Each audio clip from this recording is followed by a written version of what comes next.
right to work on Clemson.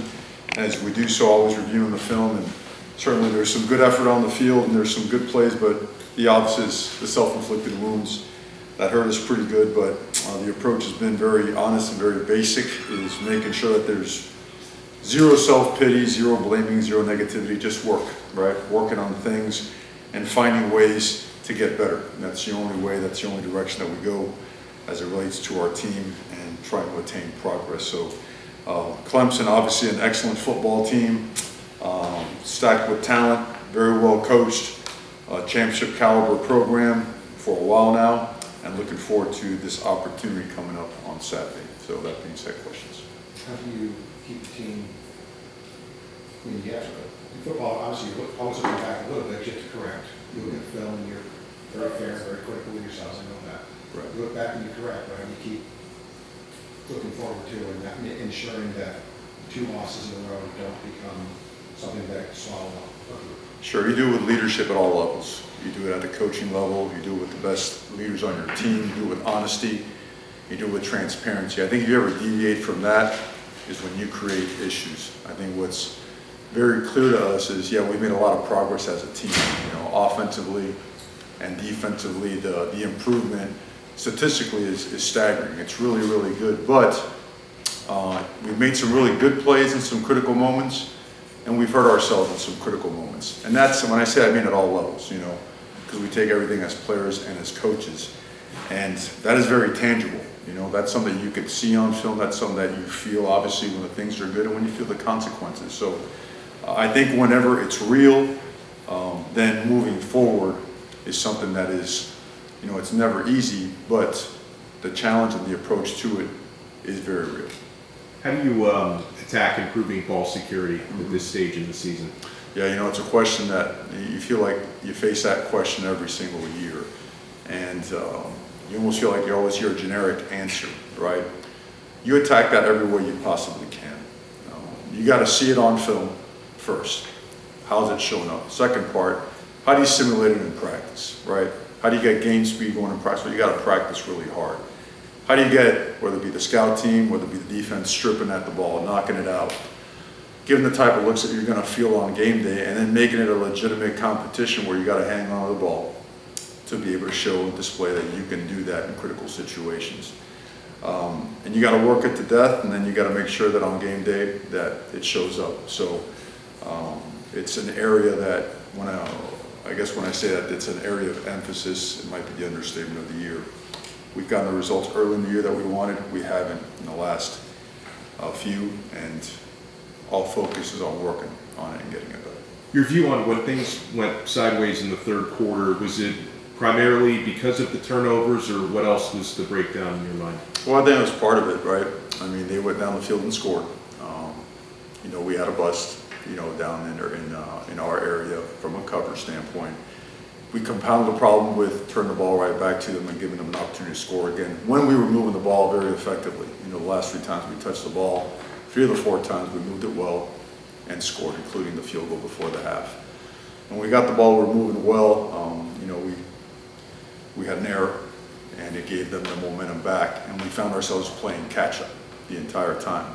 That being said, when you watch film, the effort is good. It's good the whole way, you know, and to a point where at the end you have the ball, you're down by 10, but, you know, you fight yourself to a position where if you make a couple of plays, you could be down by 7, you could be down by 3. You give yourself a chance. Either way, it was never turned down. You know, the game was not all right work. Guys kept working, that's what we look for on film. It's what you look for all the time, especially in a game where you're not doing well. Because if you sense or if you see that, you know, you're not coaching to a high level or trying to find a way to win, if you're not playing as hard as you can to find a way to win, then that's a problem. And that's where you got to make a change. After watching the tape, what stood out about the run defense and that performance? Did it go the way you guys were playing? Well, I think the tempo got us. You know, got to be honest with that. And you saw that on tape. I think they run the ball really hard. They run it well. They blocked us well. They ran through some of our tackles well. You know, we did not play the caliber of defensive, especially rush defense that we've been capable of showing that we have done. And I'm going to give more credit to them than, you know, I don't want to say anything negative about us. I just won't, throw our guys under the bus. We got to coach it better. We got to do things to help ourselves out schematically when a team gets rolling like that. And certainly things that we have looked at, studied, and going to make improvements. With tempo, was it alignment issues? Was it conditioning issues? A mix of both? I think alignment-wise, we're in pretty good shape for the majority of it. You're going to get hit with some things sometimes. You want to eliminate those completely, so that's number one. Number two, conditioning does play a factor, so that's where tempo can hurt you, obviously. Mario, how did you evaluate the offensive line? I saw that I think Tyler got pressured more than twice as much in any other game on Saturday. Well, I think when you got to throw the ball that much, you're in like pure drop back mode. That's hard. That's hard at any level, the NFL, college football. So I don't have the totals in front of me of how many times they're worked, but these are obvious drop back situations where the guys can pin their ears back, and so you're going to have some of that, And so it's look, if we have to throw it 50 times because we're not sick, we got to do it. And I think everybody on the team and everyone on the staff understands that.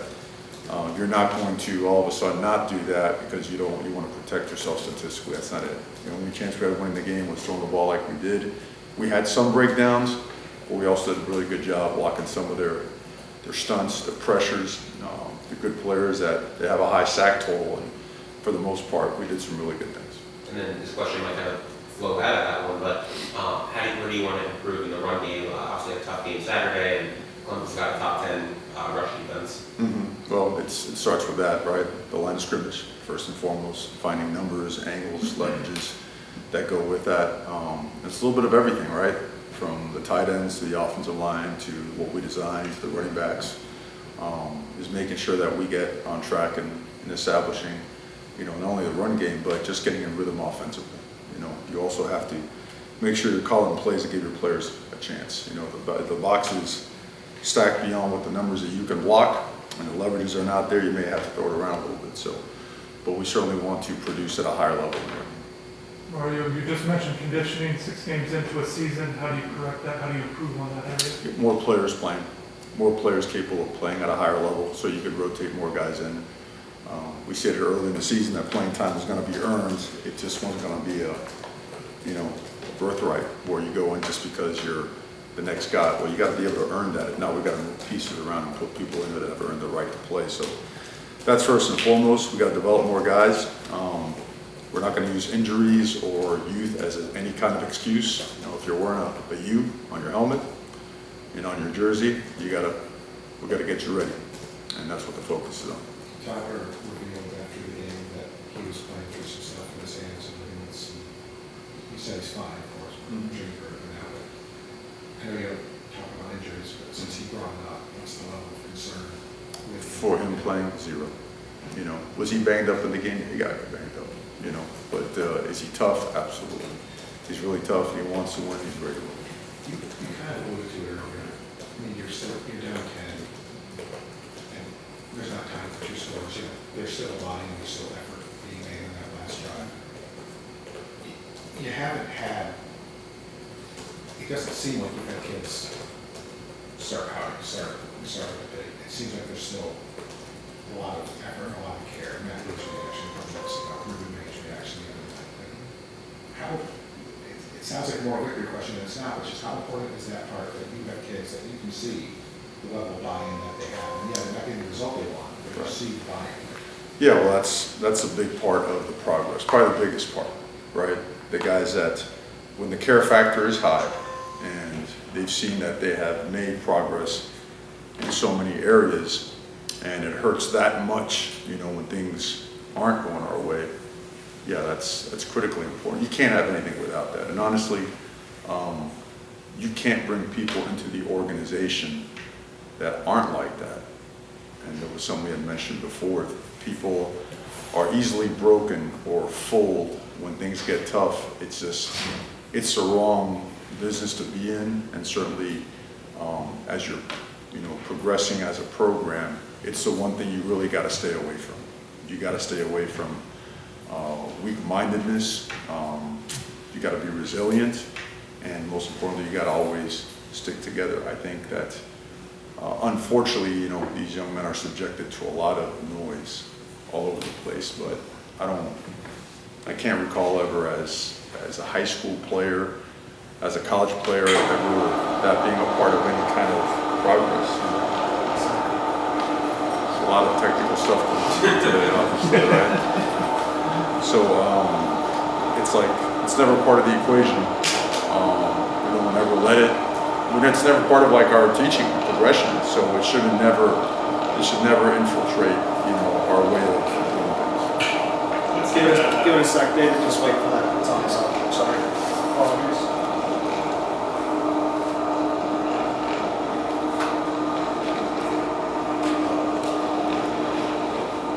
All right. I want to ask you about Clemson's running backs, Shipley and Moffa. What's that about them? Fast, powerful, right? Guys are bullies, right? They do a great job. They do a great job up front. So do their tight ends. Schematically, they present a lot of eyewash, a lot of challenges, but they're physical football team. Those are a lot of stacked classes of high caliber talent, you know, coming together, and they do a really, really good job. You know, they're a couple plays away from being 6-0. You know, so they present a lot of challenges, and again, we're looking forward to being at our best on Saturday. Mario, back. You go ahead. I saw Tyler Van Dyke coming in here with his right leg completely wrapped in an ace bandage and limping heavily while his right leg was completely stiff. So he's obviously injured. What's his status or what's the situation? Well, Susan, I keep telling you I don't talk about injuries. I just told one of our guys that he's ready to go. So you have to write what you have to write. And next question, please. Speaking of the running game, you mentioned the running game earlier. How much does Mark Fletcher's absence kind of affect how you guys are running the ball? Do you have a timetable when he's coming back from his leg or foot issue? Yeah, he's about a couple weeks away. I would say minimum. If we were hopeful this week. I think you'll see him practicing this week. Doubtful for this week. Feel really good about the following week. Is he critical? Yeah, he's critical to our operation. That's a big physical guy that's fast and gets downhill. He's making a lot of headway, and really he helped change our run game a bunch while he was in there.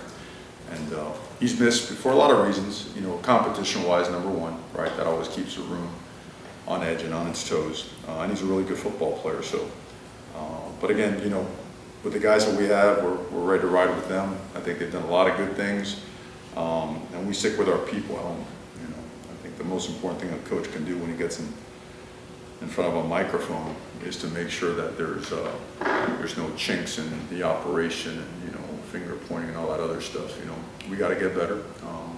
We've shown that we can do some really good things, and all the focus of the things we do have to be on that. So while guys get hurt and guys are missing time, it's important that we lead with the mindset of we cannot make that an excuse. And when they come back, they're welcome. Can't wait to see them back, and that we go from there. Chicago Brown and Emory, where are they in the development process? Doing well. Good football players. They got great futures here. They have to play right now. We feel confident in both. Let's do a few more for Coach. There was a stat going around this weekend. I didn't think about it myself, so I can't say this how accurate it is, but you were one of only 11 Power 5s entering the week that hadn't made a change in their starting line in the offensive line. How important is that when you're trying to get somewhere that you should know that those 5 are going to be everything? Yeah, that's been a drastic area of improvement and the right kind of change, because those guys, I mean, they know each other's next sentence. You know, they work really well together. We put a lot on them. You know, in the second part of this game last week, we had to put a lot more on them than you want to put on any offensive line, but they handle it well. They're tough. You could coach them hard. There's no sensitivity there whatsoever. You can get after them, and they're flourishing. You know, in the system, those guys all have great present, and they have a great future. You know, in college and beyond in the NFL. So. Or there hasn't been a lot of production from the tight end position as a whole. Your thoughts on that, and then how's Elijah? I guess got in there. Yeah, we've called their number a couple times, and they weren't targeted due to a pressure or a coverage, or the ball was dictated to go somewhere else. But they are a big part of our offense. It hasn't shown yet. We feel confident it'll show in the coming weeks. Elijah is good to go. You know, he played a little bit. He is set to play more. He's 100% healthy and excited and fired up, and so you'll be seeing a lot more Elijah Arroyo, and he looks as good as what he looked like before his injury. What does that do to the offense if the tight end production is up? Just what can that help, or how can it help an offense? Well, it just makes you that much more difficult to stop. You know, there's another area of the field, another position group that you have to be aware of. Certainly it puts a little more stress on the defense as well. It can create some matchup opportunities for us and some issues for the opponent. So in the run game, those guys have been extremely effective, you know, both of them, and then Elijah in his role as well. So we feel very confident about that group now and going forward.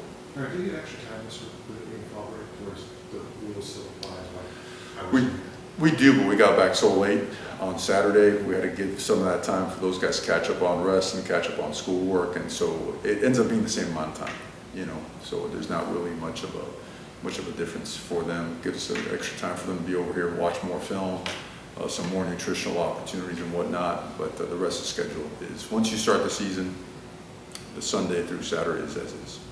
Mario, I asked Corey about this after the game on Saturday, but it seems like sometimes some of the DBs maybe are trying to go for a turnover, like, you know, make a big play, and they miss, you know, coverage a little bit. How do you strike a balance between, obviously, you want turnovers and big plays, but you Right. also want to be playing sound coverage? Yeah, you talk about the one we try to time up and bat away, or Yeah.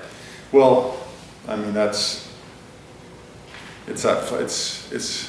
is a fine line, right, between having a guy be a ball player. They've been playing football since they've been this big, right, and they can make it right sometimes when you're wrong on the wrong call, and they could turn a routine play into a great play. We have to focus on being really good at our routine plays. Does that make sense? Because our issues and our follow-ups on routine plays have hurt us. I don't know if that makes sense, but if you look at the ones that end up really hurting us, those are routine, okay? And those are lapses that we have to fix. We have to coach better. We have to teach better. We have to create teaching progressions that correct that. That's what we do. And again, there's no shying away from that. There's no excuses. There's no finger point. There's no blame. There's no get down. That's not the way it's ever going to work here. It's not. You know, it's a very honest and transparent and right at you approach, because that's the best form of respect. Does that make sense? You know, so again, getting really, really good and airtight on everyone just doing their job, all of us. That's the focus. Okay. All right, guys. Thank you. Thank you.